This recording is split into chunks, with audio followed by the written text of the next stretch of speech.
بەڵێ بەردەوامین ئێستاش گفتوگۆی بابەتی تەوەری دووەمەکەین هەڵبەت دوای هەڵبژاردننی پەرلەمانی کوردستان لە ئێستادا هەوڵەکان بە جۆرێک لە جۆرەکان دەستی پێکردووە بۆ پێکهێنانی کابینەی نوێ لەو بارەوە لایەنەکان بەنیازن لە داهاتوویەکی نزیکدا سەردانی یەک بکەن بەتایبەت لایەنە براوەکان بۆ دەستپێکردنی دانوستان وەگە ئاماژەم پێیا بە مەبەستی پێکهێنانی کابینەی نوێ حکوومەت بەڵام هەڵبەت پێش ئەوە ئەبێ دانیشتنی پەرلەمان بەڕێوە بچێت. بە سوپاسەوە بۆ قسەکردن لەسەر ئەو بابەتە بەڕێز جەوهەر باپیر چاودێری سیاسیم لە شاری هەولێرەوە لەگەڵدایە. کاک جەوهەر بەیانیت باش سوپاس کاتی خۆت بە ئێمە بەخشی. زۆر سپاس زۆزەلاوتان بەڵام بۆ ڕاستکردنەوە جەوهەر عومەر قەشقەیمە داوای لێبوردن دەکەم لەوەی لۆ ڕاستکردنەوە. ئێمە داوای لێبوردنەکەین هەڵبەت ناوەکەیان بە هەڵەدا بە من. کاک جەوهەر با سەرەتا لەوە دەست پێ بکەین. زۆر ئاسەیە. سپاس. کاک جەوهەر با لەوە دەست پێ بکەین. کۆمیسیۆنی بەڵای سەربەخۆبژانەکان ڕایگەیان کە ئەنجامی یاخود وەڵامی تانەی لایەنەکان 7 ڕۆژی پێچێت. پرسیارەکەم بە دیاریکراوی ئەوەیە یەکەم دانیشتنی پەرلەمانی کوردستان کەی بەڕێوەچێت؟ پێشەشی پیرۆزبایی لەگەلی کوردستان دەکەین بە هۆی هەڵبژاردننی خولی شەشەمی پەرلەمانی کوردستان بە هەموو حالەتە ئیزابیات و سلبیاتەکانی بەڵام دەکرێت بڵێن کە پرۆسی سیاسی لە هەرێمی کوردستان قۆناغێکی تری بڕێ بەهۆی ئەوەی کە ماوەیەک بوو پەرلەمانی کوردستان لەلایەن دادگای باڵای فیدرالی عێراقەوە هەڵۆشابەوە. ئەوەی دەکرێت کە ئێستا کە کۆمیسیۆنی باڵای هەڵبژاردنەکان ئەوزار 7 ڕۆژدانەوە بۆ تانەی ئەو لایەنانەی کە تانەیە لە ئەنجامی هەڵبژاردنەکان داوە. بەڵێ بە خۆمان دەزانین لە هەموو هەڵبژاردنێک تێدا لایەنی براو و لایەنی دۆڕاهۆی لە پرۆسەکە. ئەوەی کە دیارە لە ئێستادا کە کۆمەڵێک حزب یەکێتی نیشتیمانی کوردستان و پارتی دیموکراتی کوردستان و هێزی سێم کە هێزی شترە وەکوونەوەی نوێ زۆرترین کورسی پەرلەمانی بەدەستێناوە. ئەوەی ماوەتەوە کە ئەو لایەن و کەسایەتیانن کە وەک کەسی سەربەخۆ دابەزیون لە خولی لە پەرلەمان بۆ پەرلەمانی کوردستان ئەوانە کۆمەڵێک هەون کە دەیانوێت تانە لێدەن و تانەکانیش دیارە بەڵام پێم وایە دانیشتنی یەکەمی پەرلەمانی کوردستان لەوانێت تۆزێک دوا بکەوێت بە حکمی ئەوەی کە ئەو سینارۆنەی کە پێشتر هەبوو سینارۆی 2010 پارتی دیموکراتی کوردستان وەکو هێزی یەکەم ئەگە بێتن دووبارەی بکاتەوە لەوانەیە بتوانێت بەڵام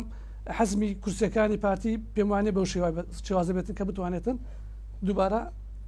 هەمان سینارۆ دووبارە بکاتەوە. بەڵێ کاک جەوهەر من لە سەرەتاوە ئاماژەم بۆ کرد جۆرێک لە جم و جۆڵ هەیە بۆی لە داهاتووشی نزیکە دانوستان دەست پێ بکات بە بۆ چوونی تۆ ئەو دانوستانانە بۆ پێکەنانی کابینی نوێ حکوومەت کەی دەست پێکات؟ لە ڕاستیدا ئەوەی ئاشکرا بێتن کە ئێستا هەموو هێزە سیاسەکان بە تایبەتی لایەنە براوەکان پارتی دیموکراتی کوردستان پێم وایە لایەنی ئەو خەڵکانی کە دەستنیشان کردێ بۆ دانوستان و بە یەکێتی نیشتیمانی کوردستان بە تاکید کە هێزی دووەمە ئەوانش حتمما خەڵکی خۆیان ئامادە دەکەن بۆی بکەونە دانوستان لەوەی حکوومەتێکی ئەو زارە حکوومەتێکی نیشتیمانی لە کوردستان پێک بێتن. کاک جەوهەر چۆن ئەڕوانیتە پێکەنانی کابینی دای حکوومەت؟ ئایا ئەو پرۆسەیە بە بڕای تۆ ئاسانە بێت یاخود ئاڵۆزە بێت؟ هەڵبەت وەک چاودێریی سیاسی پێش بینیت. هەموو پرۆسەکانی هەڵبژاردن ئەوەی کە لە ساڵی 1992 لە هەرێمی کوردستان و ئەنجام درراوە هەموو پرۆسەکان قورس بووە بەڵام پێم وایە ئەو زارە قورسی باردۆخی ئەو زارەی پەرلەمانی کوردستان پێکهێنانی حکوومەتی نوێ ئەوەیە کە یەکێتی نیشتیمانی کوردستان بە استراتیزیەتی نوێوە هاتۆتە ناو کایەکەوە بۆیە دەبینین ئەو زارە لەوانەیە هەندێک شت قبول کرابێتن بە هەر بارودۆخێک هەر شێوەک لە شێوەکان بێ بەڵام ئەو زارە ئەوەی کە ڕوئیای ئەو حزبە دەبین کە یەکێتی نیشتیمانی کوردستان هەم لە بانگەشەکانی کە کردوێتی بۆ ئەو پێکەنانی ئەو حکوومەتە من پێم وایە هەمان شێوە دەبێتن کە پێکەنانی حکوومەت زۆر قورس دەبێت لەوانەیە دانیشتنی یەکەمی پەرلەمانی کوردستانیش 50 زائیدێک بێ بەڵام لە دوای ئەوە پێم وانێ بتوانن ئەو شێوازی کە بە خۆیان دەیانەوێ بە تایبەتی پارتی دیموکراتی کوردستان کە بێوێ ئەو سینارۆنێ پێشتر جێ بکاتەوە ناتوانێت تاکید. کاک جەوهەر بە داوای لێبوردنەوە من ئەم پرسیارەت ئاڕاستە ئەکەم لە ئێستادا چەند سیناریۆ لە ئارادایە بۆ پێکهێنانی کابینی نوێ حکوومەت وەک چاودێریی سیاسی؟ بڵێ دەتوانین بڵێن ئەوزار سند سینناریۆیەکی جیاوازی لە زاران لەبەرەوەی زاران بە خۆمان بینیمان کە حزبی یەکەم بە شێوازێک کە دەیتوانانی 150یەکی پەرلەمانی دروست بکاتن ئەو یەکە لەو سینناریۆنێک کە ئەو سینناریۆە بە تەواوی کۆتایی پێاتوە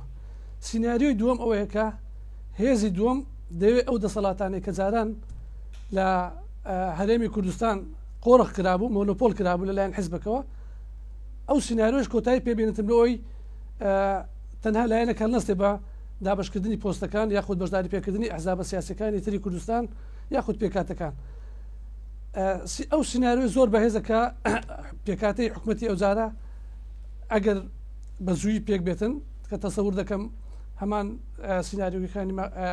هەڵبژاردنەکانی پێشوکە ماوەیەکی زۆر بخایەنێتن بەڵام بە دڵنیایە دەیڵێم ئەو سینناریۆیە سەر دەکەوێت بەسەر سینناریۆیەکانی تر کە حکوومەتێکی نیشتیمانی بەهێز و پێگەچی بەهێز بۆ حکوومەت و ئینتیما بگەڕێتەوە بۆ هاوڵاتیان و خەڵک هەست بکەن بەوەی کە ئەو حکوومەتە حکوومەتی هەموو کوردستانە هەموو خەڵکی کوردستانە و ئەو حکوومەتە لە ئاست تموحاتی نەک هەر هەرێمی کوردستانە کوردانی هەرێمی کوردستان بەڵام بەڵکو کوردانی هەر سوار پارچەی هەرێمی کوردستانە باشە من پێم وایە ئەوجارە ئەو حکوومەتی دروست دەبێت حکوومەتێکی جیاواز دەبێت ئەگەر یەکێتی نیشتیمانی کوردستانیش لەگەڵ پارتی کوردستان بە تەنهاش پێش بینێن بەڵام جیاوازێکە لەوەدا کە یەکێتی بەهێز و دەگەڕێتەوە ناو حکوومەتی ئەوجارە بەڵێ کاک جەوهەر ڕۆڵی وڵاتانی دەوروبەر یاخود ئەمریکا بەڕیتانیا چۆنە بێت ئایا ئەوان ئەگەر ماوەیەش کە کابینەی نوێ حکوومەت پێک نەهێنرێت وڵاتانی ئیقلیمی یاخود وڵاتانی زلهێز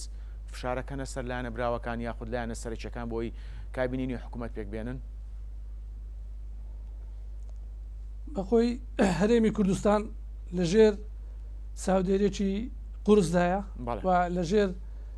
ئەزمونێکی قورسدایە کە ئەو قۆناغێکە پێدا تێپەر دەبێتن قۆناغێکی ئاسایی نییە لەوانەیە هەندێک جار قۆناغەکان بەڵام ئەو قۆناغێکی زۆر جیاوازە لەبەر ئەوەی ئێمە چەندین جارکە هەڵبژاردن کرابێت لە دوای هەڵبژاردن سانە هەڵبژاردن کراوەتەوە فراغی یاسایی نەبوو بەڵام ئەو جارە ئێمە دەبینین بۆ ماوە یەک ساڵە پەرلەمانی کوردستان هەڵوەشاوەتەوە حکوومەتی هەرێمی کوردستان هیچ ڕقابەیەکی لەسەر نییە و ئەگەر بێت و لەوە زیاتر حکوومەتی هەرێم کابینەکانی بەکار بەڕێکەری کابینەی ئەوجارە بەکار بەڕێکرد بە ماوەی چەند ساڵێک بەردەوام بێتن من پێم وایە ڕاستە ئەزمموی هەرێمی کوردستان بە پێی دەستور زامنە بەڵام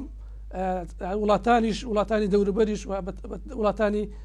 ئیقلیمی نا بە تایبەت بەڵام وڵاتانی نێودەوڵەتی هەز دەکەم وەکو چاودێرێک لە چاودێرشی بەهێز هەوڵیاندا بۆی چاودێری ئەو هەڵبژاردنەی کوردستان بکەنەوە کاتی پێکەێنانی حکوومەتی هەرێمی کوردستان زۆر گرنگە بۆ ئەوەی کە حکوومەتێکی نیشتیمانی دروست بێتن لە هەرێمی کوردستان و لە زەی ئاستی لە ئاستی ئەو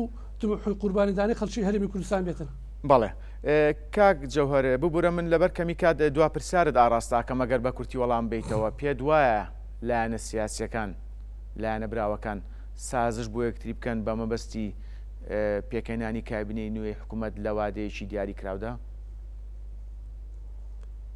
غیری سازش نەبی هیچ کەس ناتوانین لەبەرەوەی حکوومەتی هەرێمی کوردستان ینی خەڵکی کوردستان قبولی ئەو شتە ناکە کە چیتر ئەو هەموو خەبات و خوێنی قوربانی دانی کە خەڵک دای لە پێناو حزبێک یان سن حزبێک بیکەنە قوربانی وە هەرێمی کوردستان بخەنە مەترسیەوە و پێم وایە دەبی ئەوزارە حکوومەت بە تایبەتی ئەوزارە حکوومەتێکی نیشتیمانی بەهێز دروست بێت و زیاتر و جیاوازتر لە حکوومەتەکانی تر و حکوومەتێکی نیشتیمانی دادپەروەر بکە بە یەک ساوسەیری هەموو هەرێمی کوردستان بکاتن و قەزا لە ئیشی خۆی بکە پەرلەمان بە هەمان شێوە پەرلەمان دەسەڵاتەکانی جیاواز بێت دەسەڵاتی خۆی هەبێتن و حکوومەت و پەرلەمان دەسەڵاتەکان تەواوێک جیاواز بێتن دادگاکان چیتر هیچ حزب و خەڵک و کەسایەتەکان نەتوانن تەداخل بە سەرکاری دادگا بکەن و پەرلەمانی کوردستانیش لەمەدا دەبێت ببێتە شوێنێکی بەهێز بە ئەوەی کە زارشتر فەرشی سوور بۆ حکوومەت ڕانەخاتن بەڵکو بێتە ئەوەی کە ڕقابەتی بەهێزی کە ڕقابەتی بەهێزی حکوومەت بکاتن ئەگەر ئەو ئەحزابانێکە لە حکوومەتیش بەشدار بوونە بەڵکو دەبێت پەرلەمان